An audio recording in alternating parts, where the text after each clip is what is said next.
ازيك يا شباب، يا رب تكونوا بخير دايما. النهارده ان شاء الله معانا في ماده جديده من كالكوس 3. العنوان 3 دايمنشنال كوردينيت سيستم. ده بيتكلم على نظام الاحداثيات ثلاثي الابعاد 3 دي، يعني ثلاثي الابعاد، يعني اكس وواي وزد، ادي الثلاث ابعاد بتوعك. طب خلينا نبدا كده بشرح حاجات بسيطه، وهعلم لك على القوانين المهمه اللي بتيجي في الامتحان دايما وما بيخلش فيها اي سؤال. طيب، اول حاجه كده نقول مقدمه للنظام الثلاثي الابعاد. عايزين نفهم يعني ايه ثلاثي الابعاد. في الرياضة كلنا متعودين على النظام اللي هو البعدين، الإحداثيات بتاع البعدين اللي هو الإكس والواي. المعادلات اللي تلاقيها كلها إكس زائد واي، إكس ناقص واي بيساوي الصفر، بيساوي سالب واحد، بيساوي سالب اتنين، وهكذا. طيب ما فيش حي بارامتر تالت بيخش في المعادلة. طب دلوقتي جه وقت البارامتر التالت اللي احنا بنسميه 3 دي. يعني احنا البعد بتاعنا زاد واحد، بدل ما كان الرسمة بتاعتنا بتتعمل على بعدين اكس وواي، لا بقى تتعمل في نقطة تالتة اللي هي الزد. طيب دي كده احنا دخلنا في عالم ال 3 دي، وده اللي بيخلينا نقدر نمثل النقاط في الفضاء. ليه بقى؟ الفضاء ده اللي هو الهواء اللي احنا عايشين فيه. مش احنا ممكن دلوقتي نحط ايدينا على نقطة في الهواء دي، كده النقطة دي فيها ثلاث ابعاد اللي هو اكس وواي وزد، دي كده اسمها نقطة في الفضاء. طيب النقطة اللي هي ال 2 دي بتتعمل على ورقة وقلم، بتتعمل على ورقة كده بتترسم، ليها بعدين اكس وواي فقط. يعني كده هنتكلم في نقطة معينة، احنا كده اتعلمنا حاجة وهنعرف الحاجة دي هي ايه. هي اول بعد عندنا اللي هو 1 دي. تمام كده، ده كده عامل زي خط الاعداد. عامل زي ايه؟ زي خط الاعداد عندنا.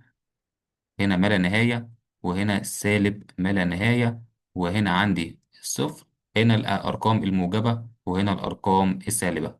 تمام كده. طيب ده كده اول حاجة ال1 دي. تمام. طيب عندنا حاجة اسمها 2 دي. ال 2 دي زي ما احنا قلنا اللي هي اكس والواي، يعني عندنا في المحاور بدل ما كان خط اعداد، تمام، بقى في محور الواي معايا. يعني ده كده كان محور الاكس، بقى في حاجه اسمها محور الواي.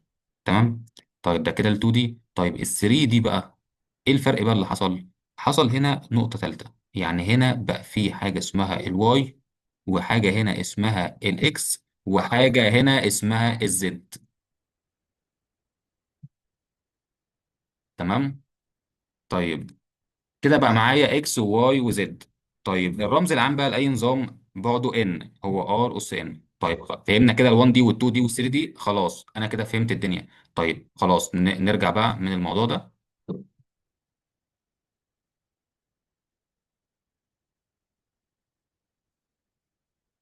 ونشوف اللي هو كان بيكلمنا عليه. انا عايز دلوقتي حاجه مهمه اللي هي ال1 دي وال2 دي وال3 دي. طيب الرمز العام بقى اللي هو ان. تمام كده، نشوف في الموضوع ده على الرسمه دي. يبقى الوضع معايا هيبقى بالنسبه لان، تمام، هي اللي بتتغير.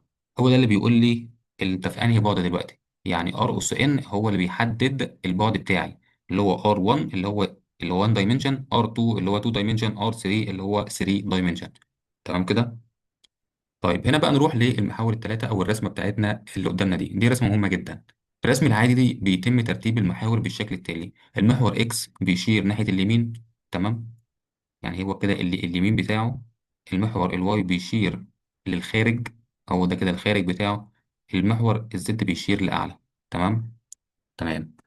طيب بنرسم المحاور دي بحيث يكون اتجاه كل محور موجب وواضح، اما الاتجاه السالب فبنرسمه عند الحاجه فقط. طيب يعني اللي واضح بالنسبه لي اللي هو اتجاه الموجب، السالب اللي هو امتداد، يعني هنا الاكس ده كده الموجب بتاعه، الامتداد بتاعه عشان نبقى فاهمين هو الشرطه دي. مش هو ده صفر؟ دي النقطه صفر صفر صفر. هنا الموجب بالاكس يبقى هنا سالب الاكس، هنا موجب الواي يبقى هنا سالب الواي، هنا موجب الزد يبقى هنا سالب الزد. تمام. بس الاتجاهات دي ما بنرسمهاش عشان ما نلخبطش نفسنا، بس نبقى عارفين مكان السالب فين. طيب احنا كده عرفنا الاتجاهات وعرفنا اللي احنا نبني عليها.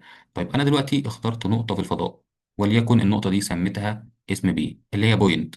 البوينت بقى دي بتاخد قيم، ثلاث قيم: قيمة في الاكس، وقيمة في الواي، وقيمة في الزد. طيب عايز افهم اكتر من كده في الموضوع ده.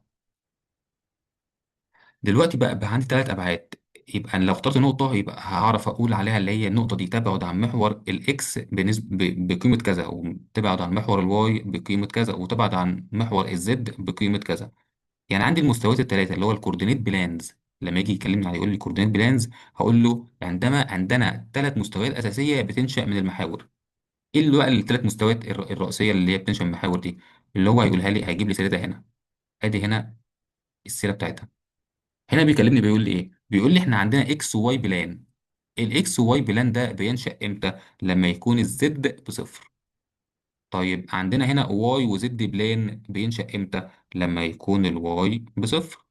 تمام، او الاكس بقى بصفر. الواي والزد بلان لما يكون الاكس بصفر. طيب عندنا هنا اكس وزد بلان امتى بينشأ؟ امتى؟ لما يكون الواي بصفر. تمام كده. طيب عرفت منين؟ عرفت ان هو الضلع الثالث اللي هو كان موجود معاهم مش موجود دلوقتي. لما قلت اكس واي بلان يبقى زد مش موجود، يبقى الزد بصفر. هنا الاكس زد بلان يبقى الواي مش موجود، الواي بصفر. هنا الواي زد بلان اكس مش موجود، يبقى اكس بصفر. يبقى انا كده عرفت المساويات الثلاثه اللي احنا هنشوفها. الحاجات دي كلها مهمه وهنعرفها لما نحل المسائل. طيب دلوقتي بقى جينا للنقطه الاهم في المسائل. إيه القوانين اللي انا هستخدمها؟ او انا دلوقتي فهمت يعني ايه نقطه 1 دي و2 دي و3 دي. طيب القوانين بقى اللي انا ابدا احل بيها، قال لي هنا عندك القانون لو انت فاكر اللي هو مسافه بين نقطتين في ال 2 دي. كنا بنعمل ايه؟ كنا بنقول جذر اكس 2 ناقص اكس 1 الكل تربيع بلس واي 2 ناقص واي 1 الكل تربيع. وخلص الموضوع. تمام كده. ليه؟ لان البوينت الاولانيه بتساوي نقطه في الاكس ونقطه والواي. تمام كده. وهي بي واحد يبقى اكس واحد واي واحد. طيب النقطه التانيه بتساوي اكس 2 وواي 2. يبقى قلت بقى هنا ايه؟ فرق الاكسات اكس 2 ناقص اكس 1 تربيع زائد فرق الوايات واي 2 ناقص واي 1 الكل تربيع.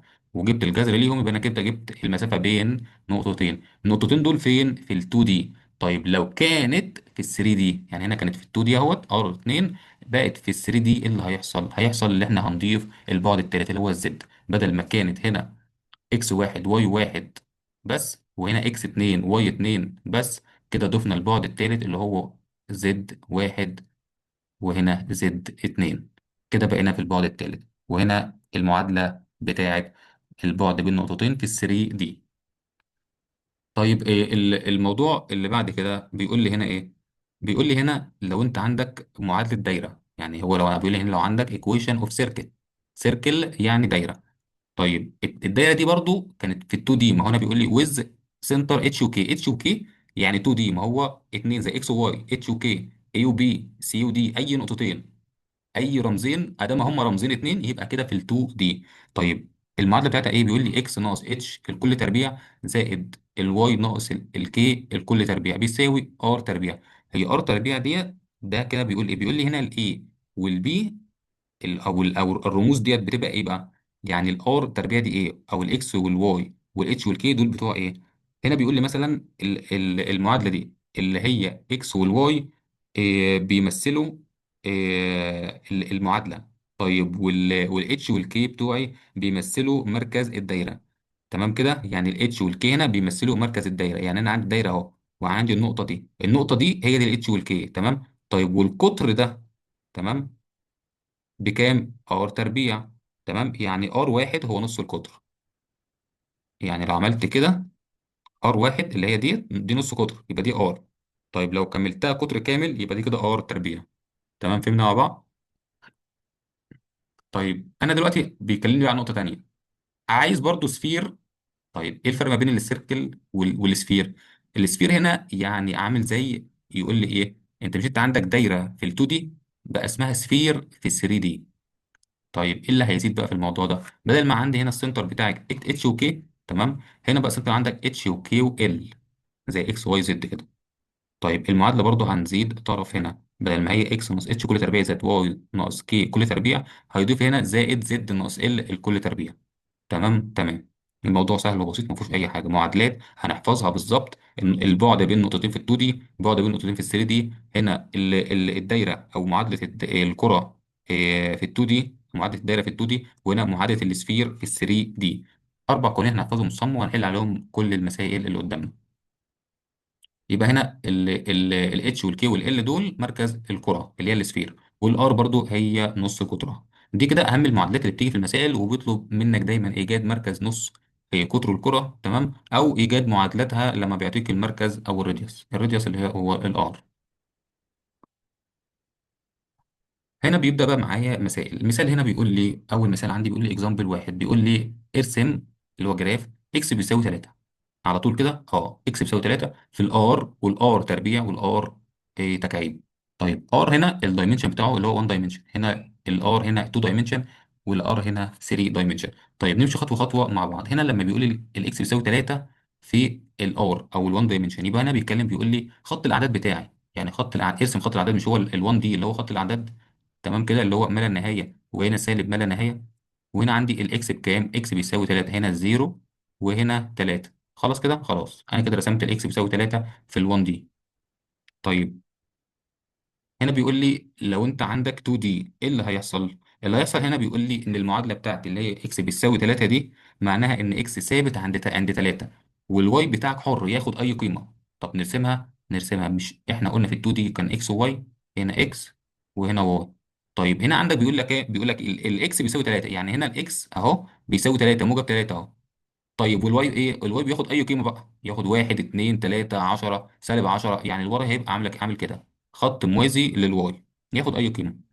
طيب انا كده رسمتها كمان، والكلام هنا بيأكد على رسوماتي، وهنشوف الرسومات اللي هو بيعملها دلوقتي برضه. طيب لما كانت في التكعيب او ال 3 دي بيقول لي هنا بقى الاكس بيساوي 3، بس ايه؟ الواي والزد ياخدوا اي قيمه، تمام؟ يعني هيبقى كده ايه؟ في حاجه اسمها بلين كده بيترسم عليها، وهنشوفها دلوقتي عامله ازاي. يعني هنا هنأكد على كلامنا، وده كده خط الاعداد في ال1 دي، وقلنا اللي احنا رسمناه دلوقتي خط الاعداد، وقفنا عند الاكس بيساوي 3 وخلاص. طيب في ال2 دي بقى، في ال2 دي لما قلنا الاكس بيساوي 3، الواي هنا هياخد اي قيمه، فكده الواي اصبح حر، وقفنا عند الاكس بيساوي 3 والواي بكل القيم المتاحه. طيب هنا بقى لما قلنا في ال 3 دي يبقى قلنا ايه؟ الاكس يقف عند 3، تمام، والواي والزد ياخد اي قيمه، فكده اصبح ان هنا محور الاكس اهوت عند 3، والواي يطلع فوق القيم كلها، والزد تروح يمين القيم كلها. تمام كده، يبقى كده كل القيم بتاعت واي وكل القيم بتاعت زد، بس هنا واقف عند 3 في الاكس. ده كده رسمه ال 3 دي. هنا نشوف المثال الثاني، بيقول لي هنا ارسم واي بيساوي 2 اكس ناقص 3 في ال 2 دي وال 3 دي. طيب هنا بيقول لي ارسم المعادله في ال 2 دي، في ال 2 دي يعني بيعمل ايه؟ يعني ده كده معادله خط، يعني هنا بيقول لي الواي بيساوي 2 اكس ناقص 3، هي دي كده معادله خط.